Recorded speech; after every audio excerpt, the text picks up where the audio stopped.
this. Okay, there we go. All right, I want to welcome you here again. If you are joining us and haven't seen one of these before, my name is Mike. I'm the pastor here at Shepherd of the Hills. Occasionally, I just like to do a little video segment, interview somebody with just stuff going on today.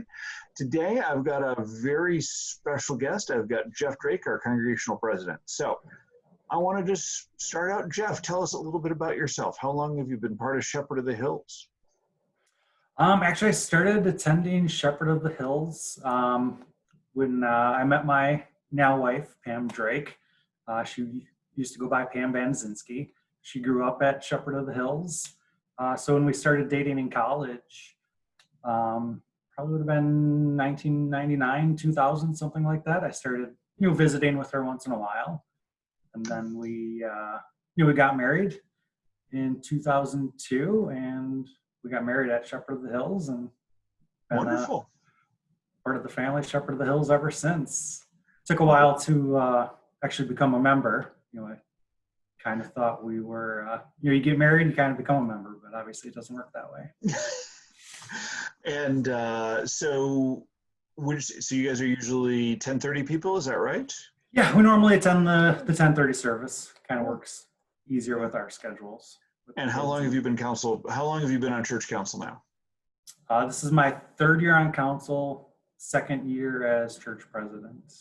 Okay. Council president. Okay. And do you get really mad at people whoever suggested making you church council in the middle of a global pandemic? Obviously, I did not foresee the last couple of years being like this, but yeah, just happy to serve any way I can. Wonderful, wonderful. It has been good. So we got, I know people have been asking about what's going on worship schedule. So what is going on with our worship schedule these days? Like we've mentioned and kind of talked about in the past, we have heard from people who they're kind of all over the spectrum with the coronavirus issue. People who want to do online worship, people who want to do drive-in worship, people who want to do outdoor worship, and people who want to be indoors. And that's what we're trying to serve, is trying to reach as many people as we can and give them the options. So obviously we started with the online worship back in March, and we're keeping that going and going to keep it going for the foreseeable future. The outdoor worship and / drive-in worship, we have that still going on at 9:30. And we're going to keep that going until October 20th. September 20th. September 20th, sorry, yes. September 20th. And that day will October might be a little cold for that. Might be beautiful, but it might be cold. Yes, my calendars keep slipping in my head. So, yes, September 20th. You and everybody else. Right. And we'll also use that day as a contingency plan for bad weather. We'll move indoors on September 20th if needed. Otherwise, September 27th, we will move that second service back indoors. We still have the indoor worship going at 8:30, and that's going to continue on as well, like we always have. Yep, and we've added a couple of songs to that. So we have a little congregational singing. We're bringing people forward for communion. We think we can do that in a safe manner. So right. Yeah. And also on Rally Day, then September 13th, that 9:30 outdoor service is going to be moved to 10:30 to kind of correspond with Sunday school. Exactly. I'm going to put in a little plug for Rally Day because we're starting this new parable series. But one of the fun things I want to do is, since everything's starting up and God willing we'll have football that day, just come wearing your favorite sports jersey. So whether you're a Brewers fan or you're in mourning that the Badgers aren't playing, wear whatever your favorite sports team is on that day. And you come at 8:30 or 10:30 that day. So lots of green and gold, right? Yeah, I don't have my Vikings mask here, but I'll tell you what, as a concession to all the Packers fans, I will wear my favorite Brett Favre jersey. So, yeah, we'll roll with it. Yeah. No, it's going to be fun. I'm looking forward to all the stuff that's going on in the fall. And so just, and one of the things I really want to tag on to that, we've heard from a lot of people that online service is really a meaningful option for them. And that's something that we really want to keep because, you know, even after we have a vaccine, even after we're out of this phase, we still have people who are working on Sunday mornings. We have kids whose sports teams are going to be traveling. And we want to make that a real service and a real option for people.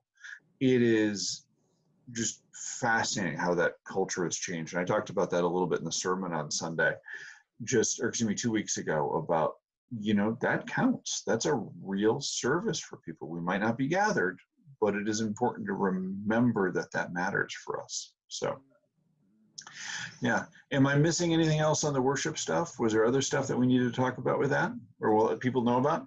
I don't think so. I'm sure everybody has heard by now the 8:30 service has the singing, which you mentioned. Yeah. Reiterate September 20th, So, not October 20th. Yep. Will be the last outdoor service. Yeah. No, and hit on the online worship as well. Yeah. It's kind of neat to go back and look at those and see how that evolved from when we started in mid-March to where we are now. It's learning all of this stuff. Yeah, it is. It is interesting in that. And one of the things I want to mention for those of you who want something in person but just don't feel comfortable coming inside, I'm going to experiment with something in kind of that 9:30 slot. Maybe just do something out in the pavilion. It might just mean me doing a meditation, having communion, but we'll have something for those of you who still want to do something but just don't feel comfortable inside. And it's going to be an experiment, and we're going to see how it works. But, you know, I spent 5 winters in Fargo. I think I can handle the weather around here. We'll see. Although I spent 12 years in California, so my blood probably thinned out a little bit, but we'll try. So, but it's good. So I'm going to ask you one other question, Jeff, just because I'm just kind of curious. So what's the biggest thing that you've learned in your time as council president? Oh, that I don't have all the answers.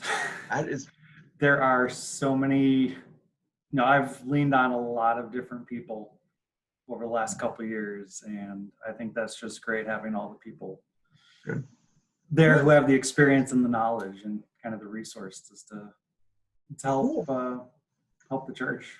Cool. Well, I'm just going to share with everybody who's watching this the best Jeff Drake story I have.